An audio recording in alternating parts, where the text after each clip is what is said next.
Have you ever had that feeling you're being watched? That someone knows things about you they shouldn't? Tonight, you won't hear ordinary spooky tales.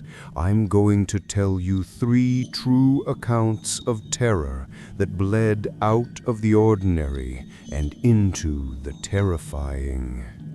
From a man posing like a crucifix in your yard, to strangers echoing your ex-lover's secret words, to a figure that vanishes into thin air after the clock strikes 3.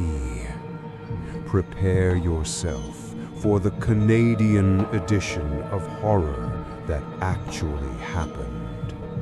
The best part, at the end of each story, there's a chilling final twist that will make you question everything.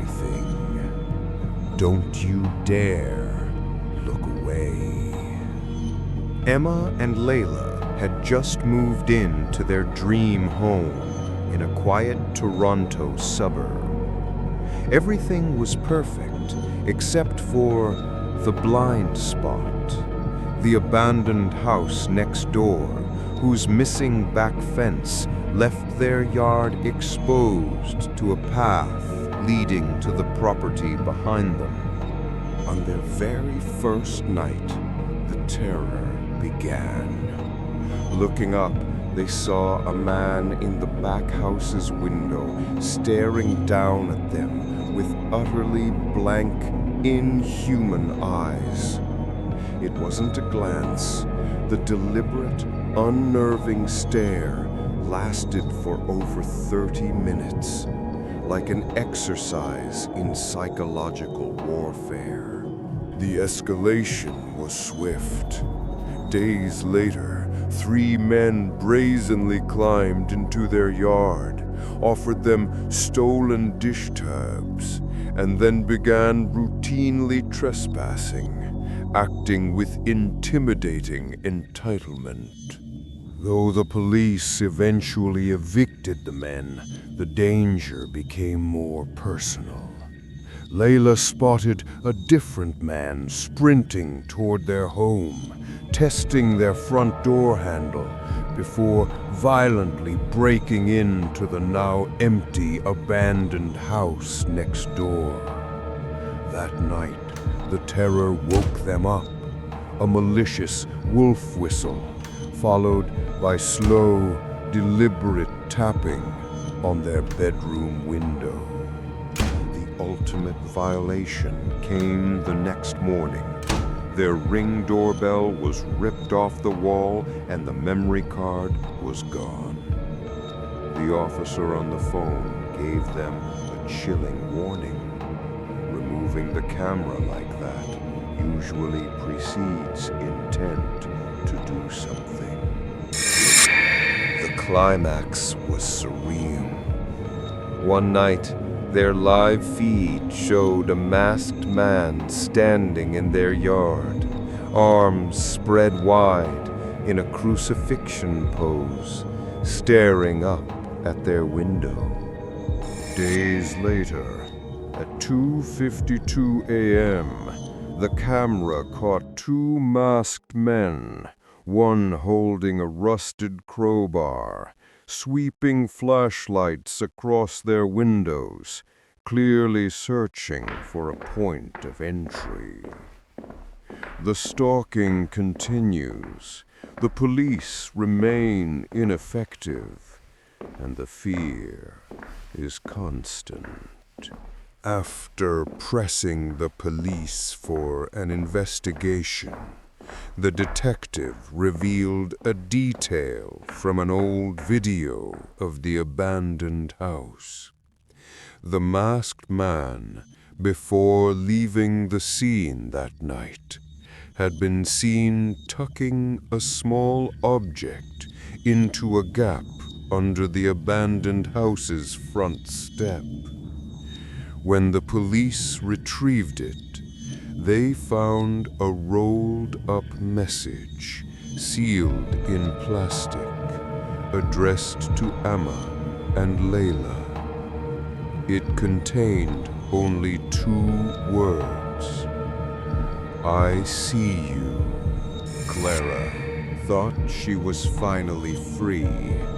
She had escaped Marcus, her intensely controlling ex-fiancé who micromanaged her life with calculating precision. She changed everything: her number, her city, her life, moving to Vancouver for a fresh start. But the pursuit, however, was just beginning. At a new coffee shop, the barista smiled and said, "Good morning, Lily." Lily was Marcus's sarcastic pet name for her, used only when he wanted to condescend. The encounters became relentless and targeted. A taxi driver asked if she'd ever figured out what you're running from. A woman in the grocery store whispered, "You don't just get to disappear." The faces were different, but their eyes held the same cold, knowing expression. In a panic, Clara contacted Marcus's sister, who confirmed the impossible. Marcus was in rehab in Quebec, phoneless and physically isolated. Yet his phrases kept emerging from the mouths of strangers. The terror peaked when she found her top-floor apartment doormat flipped over. Scrawled underneath was a chilling note: "You can change your face too if you want, but I'll still see my Lily." Fleeing to a hotel, she was awakened at 2 a.m. by slow knocking. Peeking through the peephole, she saw a woman with a ghostly, expressionless face staring directly at the door. The front desk later confirmed the entire 4th floor was vacant. Clara realized Marcus wasn't stalking her. He was waging a psychological proxy. He had utilized a shadowy online forum that shared control tactics, hiring a network of strangers to plant psychological graffiti, his words, his patterns, into her life. His goal was simple: to ensure she never stopped watching for him. After digging into her memories, Clara recalled enough to find the dark forum Marcus used. She accessed an archive of the messages Marcus, under his alias, had sent to operatives before he entered rehab. They contained a vast database of his personal phrases, but the final, most recent message was the most terrifying. It was sent to a long-phase network and read, "The final phase is the most fun. Keep her on edge until the main event on the anniversary." Clara realized the psychological terror was merely the build-up to an unknown, personalized main event. A large family, including cousins David, Nicole, and Maria, rented a massive beachfront house on Lake Huron for their Canadian getaway. Due to the group's size, the cousins were housed in a dilapidated, detached garage loft with a notoriously weak latch on the ground floor door. David immediately felt a rare intuitive dread, a feeling that always preceded disaster. After minutes of falling asleep, came the first boom, a massive, thundering impact that shook the garage door. It was too heavy for wind. The crash repeated 20 minutes later, shaking the entire structure. When it hit a third time, precisely at 3 a.m., the cousins woke their uncle, Mr. James, the family's most logical and grounded man. When Mr. James went to investigate, David's aunt followed. James shouted at a silent man standing stock still behind the garage. At that exact moment, the main house door slammed shut with violent force, despite there being no wind. Mr. James's testimony was the most shocking. When he called out, the man did not run. He simply turned and vanished into thin air, leaving no sound or footprints on the pine needles below. It was an impossible disappearance. Inside, the family discovered the chilling signature: 2 jester cards.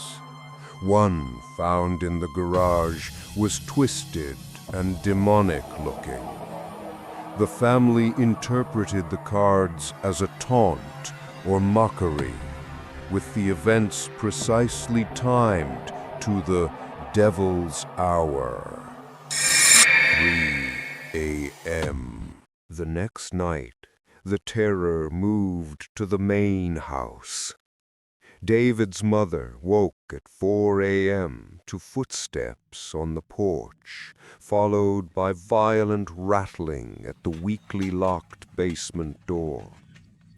By the time she reached the door, no one was there, and the sleeping male cousins in the basement were undisturbed.